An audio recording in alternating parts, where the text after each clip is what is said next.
Selamat pagi, saya akan mempresentasikan pernyataan diri dosen pada unjuk kerja Tridharma Perguruan Tinggi PDD UKTPT bidang pengajaran.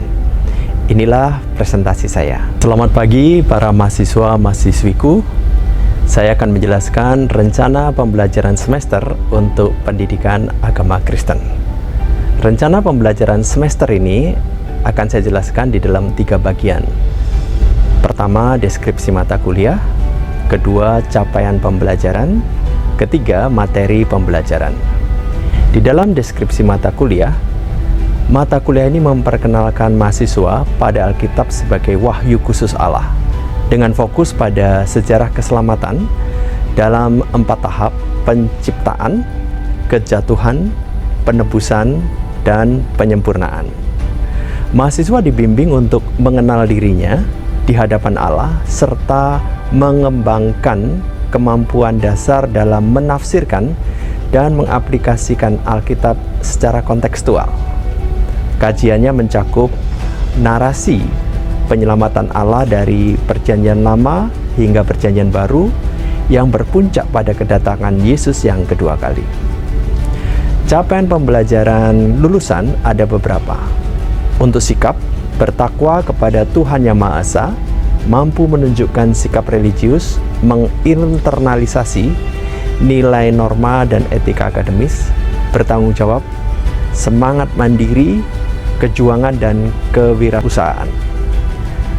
Sikap yang kedua, berperan sebagai warga negara yang memiliki nasionalisme, taat hukum, menjunjung nilai kemanusiaan, menghargai keanekaragaman di dalam masyarakat, dan memiliki kepekaan sosial, serta berkontribusi dalam peningkatan kehidupan bermasyarakat berdasarkan Pancasila.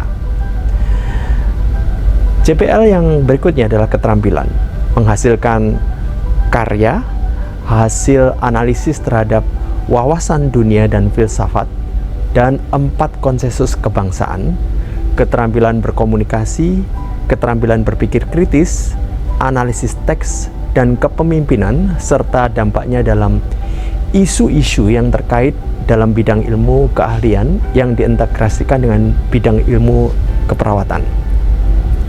Berkaitan JPL, ada aspek pengetahuan, mampu menguasai konsep teoritis tentang Alkitab, wawasan dunia dan filsafat, 4 konsensus kebangsaan, keterampilan berkomunikasi, keterampilan berpikir kritis, analisis teks, dan kepemimpinan serta dampaknya dalam isu-isu yang terkait dalam bidang ilmu keahliannya yang diintegrasikan dengan bidang ilmu keperawatan. Capaian pembelajaran mata kuliah ada beberapa. Yang pertama, mahasiswa dapat menunjukkan sikap bertanggung jawab mengikuti kegiatan chapel melalui refleksi pribadi dalam laporan tertulis sesuai dengan rubrik kegiatan akademis terstruktur 2. JPMK 2, mahasiswa mampu menunjukkan sikap menjunjung nilai kemanusiaan berdasarkan nilai-nilai dalam Alkitab melalui presentasi kreatif kelompok sesuai dengan ketentuan rubrik kegiatan akademis terstruktur 1. JPMK 3, mahasiswa mampu menghasilkan karya kreatif yang dapat dipresentasikan berdasarkan analisis materi Perjanjian Baru sesuai dengan rubrik ujian akhir semester. JPMK 4, mahasiswa mampu menganalisis kitab-kitab Perjanjian Lama melalui pengerjaan ujian tertulis dengan tepat. Sedangkan sub capaian pembelajaran mata kuliah juga ada beberapa. Yang pertama, menjelaskan proses pewahyuan Alkitab dengan menjawab berbagai isu pewahyuan dalam diskusi di kelas. Yang kedua, membandingkan karakteristik manusia saat penciptaan, keberdosaan, penebusan, dan penyempurnaan dalam refleksi kreatif. Yang ketiga, menunjukkan sikap bertanggung jawab mengikuti kegiatan chapel melalui refleksi pribadi dalam laporan tertulis sesuai rubrik. JPMK 4, mengambil keputusan terhadap isu-isu etik berdasarkan kebenaran firman Allah dalam respon terhadap isu perdebatan. Yang kelima, merangkum materi Perjanjian Lama berdasarkan materi pendidikan agama Kristen, menganalisis kitab-kitab Perjanjian Lama melalui pengerjaan tertulis. Berikutnya, menunjukkan pemahaman terhadap kehidupan dan pengajaran Yesus Kristus dalam laporan identifikasi dan refleksi. Kedelapan, menunjukkan Injil dalam surat-surat Perjanjian Baru. Kesembilan, menghasilkan karya kreatif berupa pengajaran Alkitab untuk anak-anak. Terakhir, menghasilkan karya kreatif untuk dipresentasikan di ruang kuliah berdasarkan hasil analisis materi Perjanjian Baru sesuai dengan rubrik ujian akhir semester.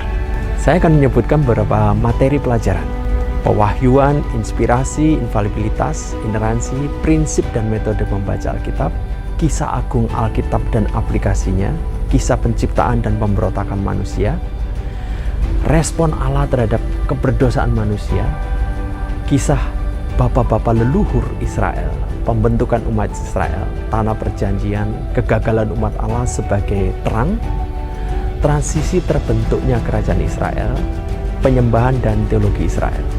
Ada lagi materi pelajaran yaitu perpecahan kerajaan Israel dan nubuat para nabi, sejarah pembuangan dan restorasi umat Allah, pengantar Perjanjian Baru, kitab-kitab Injil, kehidupan Yesus Kristus dan Taurat, kerajaan Allah dan eskatologi, misi gereja dari Yerusalem menuju ke Roma, pembahasan Injil, surat 1 Korintus dan pastoral Paulus, ditambah surat umum, plus surat apokaliptik yaitu Wahyu.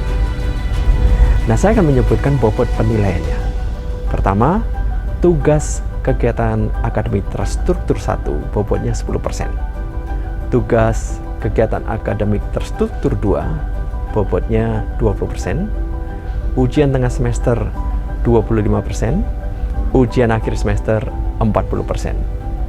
Refleksi khusus 5%. Saya akan menyebutkan beberapa referensi menarik untuk kalian pelajari. Pertama dari Andrew Hill, yaitu survei Perjanjian Lama. Lalu yang kedua, Millard Erickson, teologi Kristen. Dan yang ketiga, survei Perjanjian Baru yang ditulis oleh Merrill Tenney. Ini adalah beberapa referensi utama, tetapi ada beberapa referensi tambahan seperti R.C. Sproul, Knowing Scripture, Richard Pratt, He Gave Us Story, Cornelius Van Til, pengantar teologi sistematik, dan W.S. Lazar. Ini adalah buku-buku menarik yang bisa dibaca.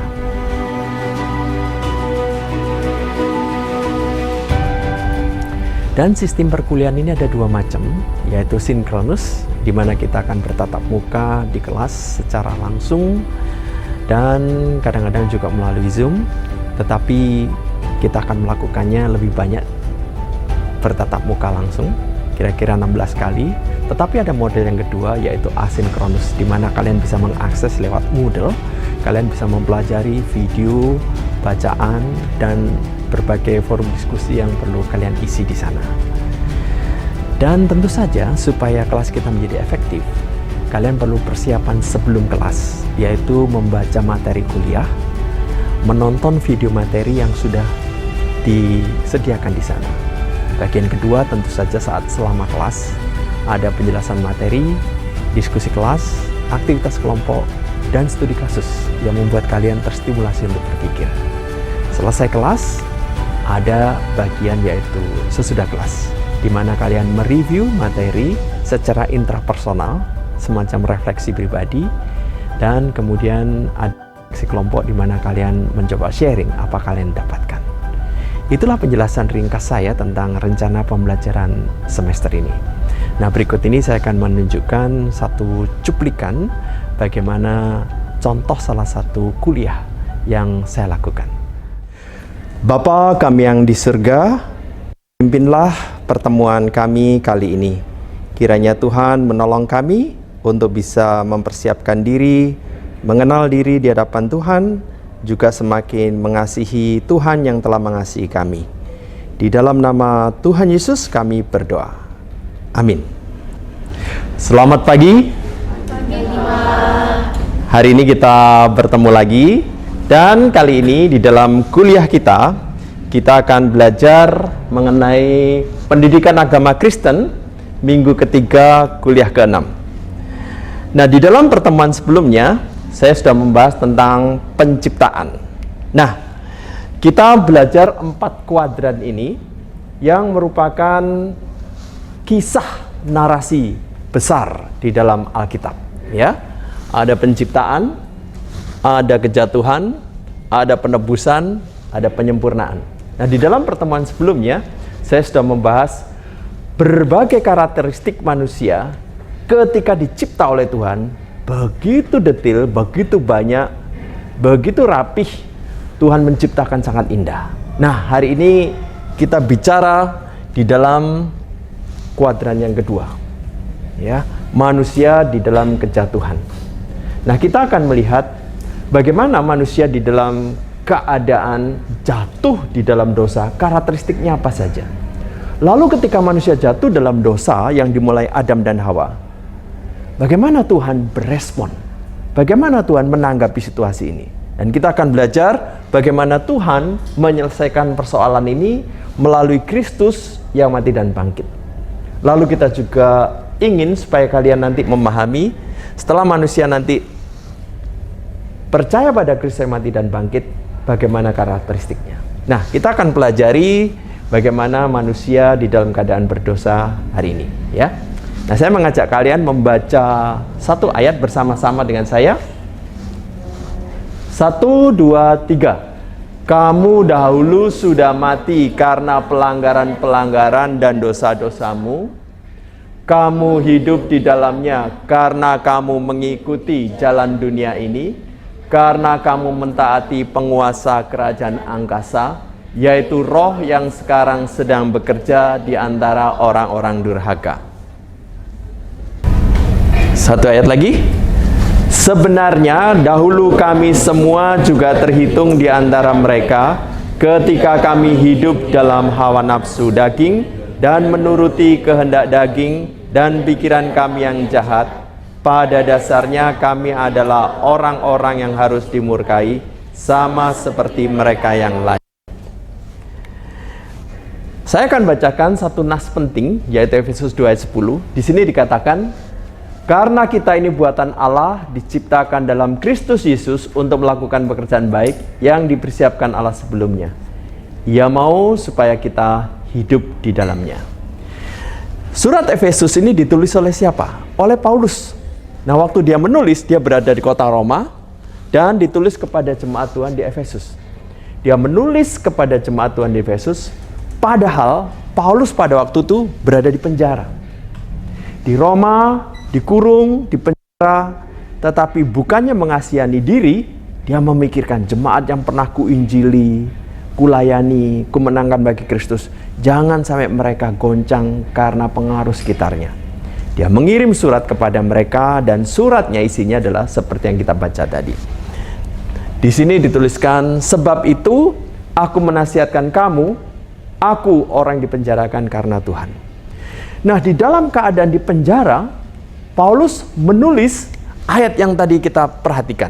Di dalam ayat 10 ada dikatakan, kita ini buatan Allah. Dan ini sempat diekspresikan oleh Michelangelo pada waktu dia melukis. Dia berusaha untuk melukis sebagus mungkin waktu manusia dicipta. Dan istilah buatan Allah di dalam bahasa Inggris apa ternyata? Masterpiece. Jadi bagaimana dia memikirkan suatu masterpiece yang dicipta oleh Tuhan. Hasilnya adalah ini. Adam dengan anatomi yang bagus, dengan wajah yang bagus, dan penampilan seindah mungkin. Nah, saya akan ceritakan bagaimana kondisi manusia. Ketika manusia pertama kali dicipta, relasinya dengan Allah begitu bagus, begitu baik, dan manusia tidak perlu meragukan Allah itu ada atau tidak. Dia yakin Allah ada karena dia berinteraksi dengan Allah, ngobrol dengan Allah. Nah, Allah yang memberikan ketentuan, jangan makan buah di tengah taman. Nah, yang terjadi adalah Adam dan Hawa melanggar dan terjadilah peristiwa yang kita tahu sebagai kejatuhan. Adam terpisah dari Allah dan kemudian diusir dari Taman Eden. Nah, yang membuat kita tertarik adalah lukisan pada waktu Adam dan Hawa diusir dari Taman Eden. Suasananya suram, muram, kelam. Dan kalian perhatikan sangat kontras dengan ketika baru dicipta yang dilukis oleh Michelangelo. Warna-warni menarik dengan suasana yang cerah, yang indah. Dibandingkan setelah diusir, apa yang kita lihat? Suasana yang kelam semacam ini. Ini dilukis oleh Gustave Doré dari Perancis. Nah, kalau kita perhatikan, di sini ada semacam binatang yang meraung secara kurang ajar kepada Adam dan Hawa yang sebenarnya tuannya. Tapi Adam dan Hawa sendiri kurang ajar pada Allah. Dia tidak hormat pada Allah. Lalu, semak mulai bermunculan. Ini yang tidak terjadi sebelumnya. Dan yang lebih memprihatinkan, dia diusir oleh malaikat. Malaikat sebenarnya tanpa pedang pun bisa mengusir. Tapi ini pakai pedang dan pakai tangan kiri menyuruh pergi. Nah, mari kita jangan bayangkan malaikat menyuruh pergi dengan sopannya. Monggo, bukan. Pergi. Wah, bagaimana kalau kalian diusir dari FON? Diusir dari UPH? Waduh, itu pasti luka sekali. Itu sebabnya kalau kita perhatikan ya, Adam seperti tidak rela meninggalkan Eden. Hawa dengan rasa terpuruk, malu semacam ini. Nah, inilah keadaan manusia diusir dari Taman Eden. Keadaan manusia setelah diusir dari Taman Eden ini menjadi sesuatu yang memprihatinkan. Nah, di dalam pertemuan sebelumnya saya sempat memberitahu kalian bagaimana mengekstrak suatu ayat. Sebagai contoh, di dalam Efesus 2 ayat 1 dikatakan, kamu dahulu sudah mati karena pelanggaran-pelanggaran dan dosa-dosamu. Bagaimana mengekstraknya? Manusia sudah mati rohani. Untuk membuat personal, aku sudah mati rohani. Sebelum saya lanjutkan, 3 hal buruk yang menurut kamu menjadi karakteristik manusia berdosa yang paling membuat miris.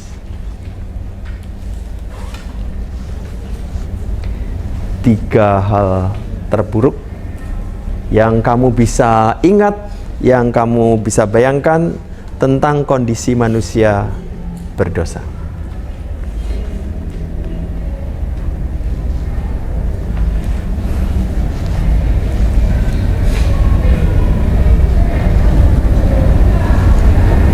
Saya akan menunjukkan beberapa karakteristik manusia setelah jatuh dalam dosa.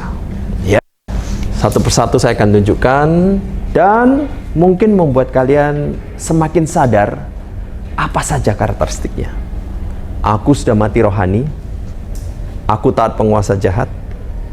Aku menghidupi hawa nafsu. Aku berpikiran jahat. Aku dimurkai Allah. Aku bukan orang benar. Aku tidak mencari Allah. Masih ada lagi. Aku tidak berbuat baik. Aku orang berdosa. Aku tanpa kemuliaan Allah. Aku berhati gelap. Aku terhukum. Aku budak dosa. Aku akan binasa.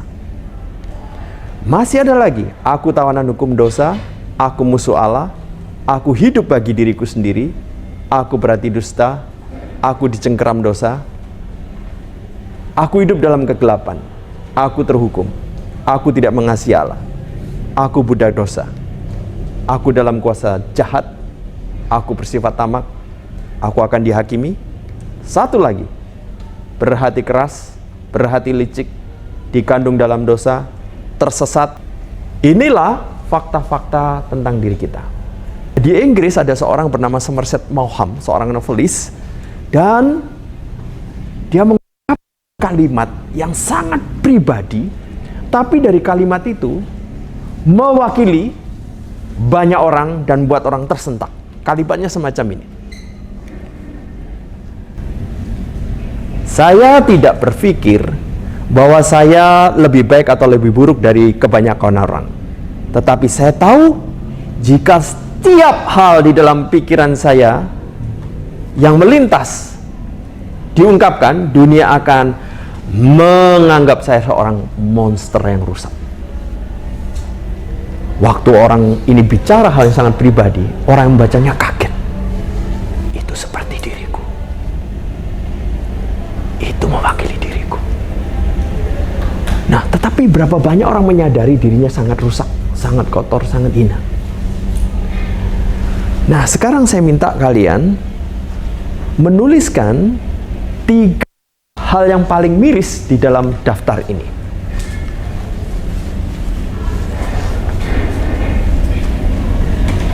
Tiga hal yang paling membuat kalian miris di dalam daftar ini.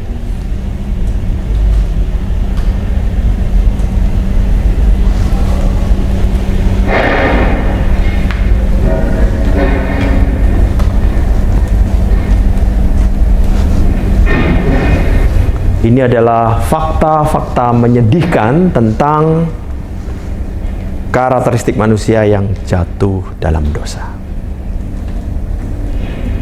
Cukup 3 saja. Lalu saya minta kalian menulis 3 lagi. Fakta-fakta yang memprihatinkan tentang keberdosaan manusia.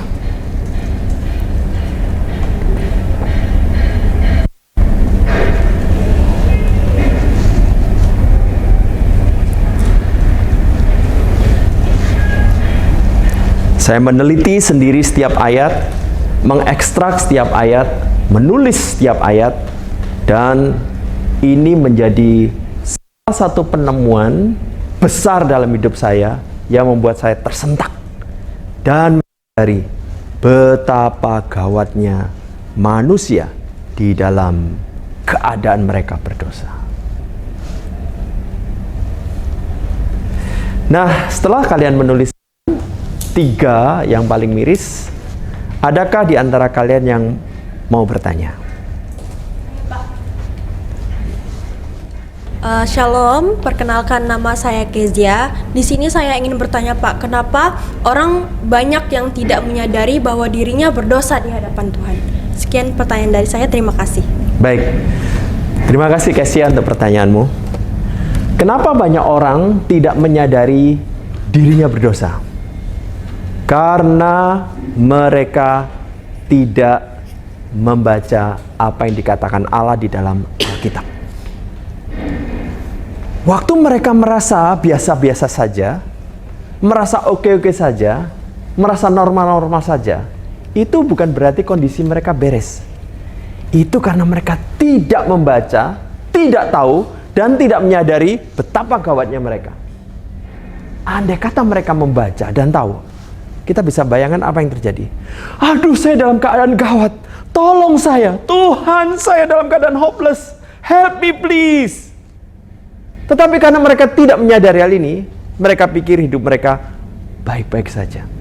Padahal mereka dalam keadaan gawat. Ini yang juga saya sadari pada waktu saya mendata semua karakteristik manusia berdosa. Mereka dalam keadaan gawat. Saya perlu memberitahu kebenaran tentang keadaan mereka, supaya mereka sadar di hadapan Allah yang suci, saya perlu membereskan diri. Tanpa kesadaran ini, mereka tidak merasa perlu berdamai dengan Allah. Cukup jelas, Kezia? Cukup Pak. Ya. Baik, ada pertanyaan lagi? Saya Bapak. Oke. Baik Bapak, perkenalkan nama saya Syukur Anwar Lawala. Di sini saya izin bertanya Bapak, di tengah dunia dan manusia yang sungguh penuh dengan dosa di saat ini, bagaimanakah dan di manakah mereka mendapatkan sumber pengharapan tersebut Bapak? Terima kasih. Baik, Syukur. Nah, pertanyaan ini penting. Sebenarnya bukan hanya pertanyaan Syukur, tetapi mewakili banyak orang yang di dalam keberdosaan. Harusnya mereka bertanya hal ini. Nah, itu akan terjawab di dalam tahap berikutnya. Ya, kita lanjutkan ya. Nah, Agustinus pernah membuat suatu pernyataan. Pernyataan ini adalah pernyataan seorang filsuf, tetapi juga pernyataan seorang teolog. Itu sebabnya kalimat ini banyak dikutip oleh para filsuf, juga dikutip para teolog. Di sini dikatakan, Engkau menciptakan kami untuk dirimu ya Tuhan, dan hati kami selalu gelisah hingga kami menemukan ketenangan padamu. Manusia diciptakan untuk berelasi dengan Allah. Ketika terpisah, hatinya gelisah, hatinya bimbang, hatinya kacau. Dan hanya bisa rest, tenang, damai ketika dia berdamai, berelasi dengan Allah. Itu sebabnya manusia akan berusaha untuk kembali pada Allah. Karena itu kodrat dirinya. Apa yang dilakukan? Entah itu dengan perbuatan baik, entah itu dengan agama, entah itu dengan filsafat, entah itu dengan kepercayaan tertentu, entah itu dengan pendidikan, atau hal lainnya lagi. Dia berusaha dengan ini kembali pada Allah. Tapi kalau kita perhatikan, ini semua tidak ada yang cukup memenuhi syarat untuk menjangkau Allah. Jadi, kita bisa mengatakan ini segala upaya yang gagal. Ini adalah segala upaya yang fail. Jadi, ini gagal, dan parahnya lagi, mereka pikir mereka sudah melakukan yang baik, padahal kelak mereka akan jatuh dalam neraka. Nah, puji Tuhan di dalam Alkitab dikatakan kalimat semacam ini. Sebab yang sangat penting telah kusampaikan kepadamu, yaitu apa yang telah kuterima sendiri. Mari kita baca bersama, 1, 2, 3. Sebab yang sangat penting telah kusampaikan kepadamu, yaitu apa yang telah kuterima sendiri, ialah bahwa Kristus telah mati karena dosa-dosa kita, sesuai dengan kitab suci, bahwa ia telah dikuburkan, dan bahwa ia telah dibangkitkan pada hari yang ketiga, sesuai dengan kitab suci. Apa yang dikatakan Paulus, kalau kita ringkas adalah ini. Kristus telah mati karena dosa-dosa kita. Ia telah dikuburkan dan bahwa ia telah dibangkitkan. Maksudnya, barang siapa percaya pada Kristus yang mati, dia diselamatkan dari kengerian neraka. Dia dipulihkan relasinya dengan Allah. Itu sebabnya saya ingin menggambarkan semacam ini. Manusia dengan segala upaya gagal, tetapi Tuhan memberikan anugerah, karunia, pemberian yang hebat, yaitu Kristus. Ini adalah salib yang kosong. Salib ini menunjukkan Kristus pernah mati di sana, menggantikan hukuman dosa kita. Salib ini kosong menunjukkan Kristus telah bangkit, mengalahkan maut, mengalahkan kematian, mengalahkan dosa, mengalahkan setan. Dan jikalau orang yang percaya pada Kristus, dia diselamatkan. Mari kita baca bersama, 1, 2, 3. Telah menghidupkan kita bersama-sama dengan Kristus, sekalipun kita telah mati oleh kesalahan-kesalahan kita. Oleh kasih karunia kamu diselamatkan. Kristus yang mati dan bangkit itu adalah anugerah atau kasih karunia. Jadi bagaimana menggambarkan? Kita di sini tidak bisa melintasi ini dengan upaya sendiri, tetapi jikalau dia percaya Kristus yang mati dan bangkit, yang terjadi adalah semacam ini. Dia bersama Allah dan berelasi kembali dengan Allah. Nah, sekarang saya mengajak kalian memperhatikan ini. Ketika dia berelasi lagi dengan Allah, ini seperti kondisi pada waktu Adam dicipta. Ya, dia memiliki relasi dengan Allah. Tentu saja dia sendiri masih banyak pencemaran yang perlu dibenahi. Ya, di dalam Kristus Yesus ia telah membangkitkan kita juga dan memberikan tempat bersama-sama dengan Dia di surga. Ayat 7 kita baca bersama, 1, 2, 3. Supaya pada masa yang akan datang, ia menunjukkan kepada kita kekayaan kasih karunia-Nya yang melimpah-limpah sesuai dengan kebaikannya terhadap kita dalam Kristus Yesus. Saya akan bacakan ayat ke-8. Sebab karena kasih karunia kamu diselamatkan oleh iman, itu bukan hasil usahamu, tetapi pemberian Allah. Saya minta Syukur membaca ayat 9. Itu bukan hasil pekerjaanmu, jangan ada orang yang memegahkan diri. Ya. Kesia membaca ayat 10. Karena kita ini masterpiece Allah yang diciptakan dalam Kristus Yesus untuk melakukan pekerjaan baik yang dipersiapkan Allah sebelumnya. Ia mau supaya kita hidup di dalamnya. Ya. Baik. Jadi sekarang saya akan memaparkan bagaimana karakteristik manusia dalam penebusan.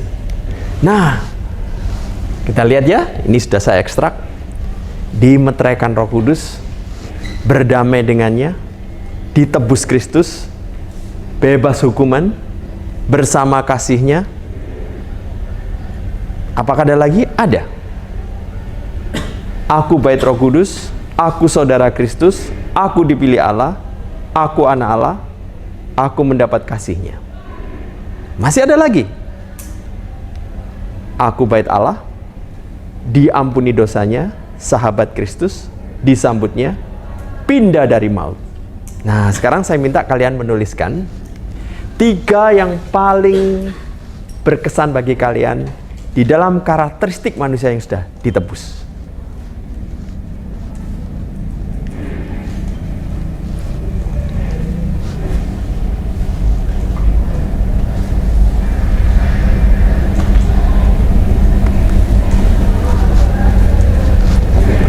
Tiga yang paling berkesan bagi kalian sebagai karakteristik manusia yang ditebus.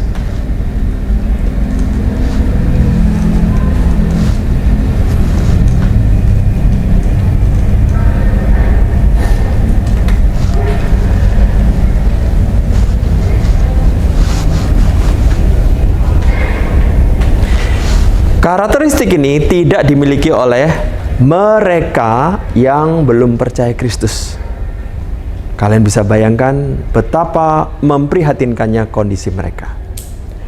Nah, kalian sudah menuliskan 3 karakteristik yang paling mengesankan, tapi saya perlu memberitahu kalian, kondisi kita sebagai milik Kristus adalah campuran dengan dampak manusia lama. Itu sebabnya saya tulis sini, mengenal diriku, dampak manusia lama. Dampak manusia lama ini masih ada. Kita manusia baru, bukan manusia lama.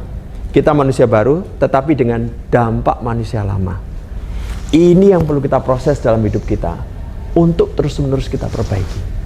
Ini perjuangan kita. Itu sebabnya kalau kalian perhatikan tadi, gambar manusia masih gelap, masih hitam. Karena sekalipun sudah berrelasi dengan Allah, dirinya masih kotor. Dia bukan orang suci, tapi diperhitungkan benar. Kenapa diperhitungkan benar? Karena percaya Kristus yang mati dan bangkit. Dia sendiri masih banyak dosanya. Meskipun banyak dosa, kalau percaya Kristus mati dan bangkit, dia diselamatkan.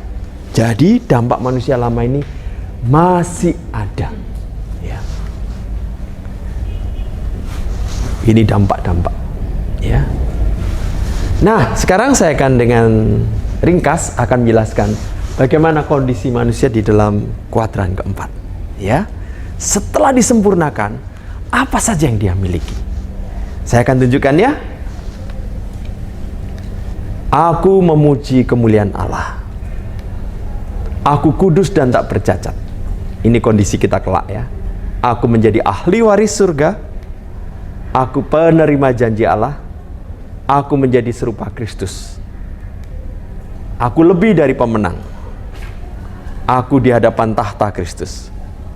Aku menyanyi lantang memuji Tuhan. Aku tidak haus selamanya. Aku menikmati mata air hidup di sana. Aku berbahagia. Aku tidak menangis lagi. Aku bersama Allah. Ada lagi. Aku tinggal di kota mulia. Aku menikmati pohon hidup. Aku berhak mengambil air hidup. Dengan begitu banyak karakteristik ini, saya minta kalian menuliskan 3 karakteristik setelah kalian disempurnakan yang paling berkesan untuk kalian.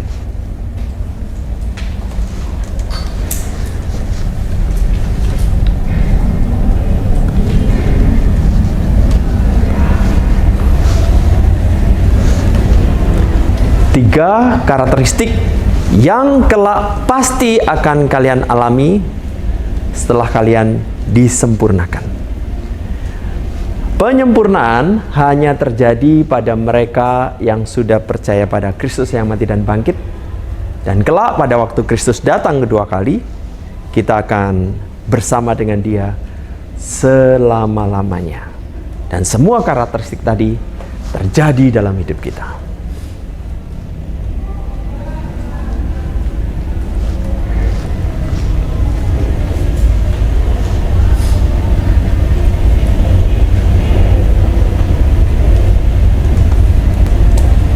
Baik, para mahasiswa dan mahasiswiku, kuliah kita yang saya sampaikan berakhir sini. Nanti kalian akan berdiskusi di dalam kelompok, membahas kenapa kalian memilih 3 karakteristik tadi. Dan tentu ada perbedaan dengan temanmu, kalian bisa saling cerita kenapa kalian memilih 3 karakteristik yang paling miris di dalam kejatuhan, yang paling mengesankan setelah diselamatkan, yang paling berkesan setelah kalian disempurnakan. Diskusi kelompok sebentar lagi kita akan mulai, ya. Sekian, terima kasih. Demikianlah pernyataan diri dosen pada unjuk kerja Tridharma Perguruan Tinggi PDD UKT PT bidang pengajaran, khususnya pendidikan agama Kristen yang saya ampu.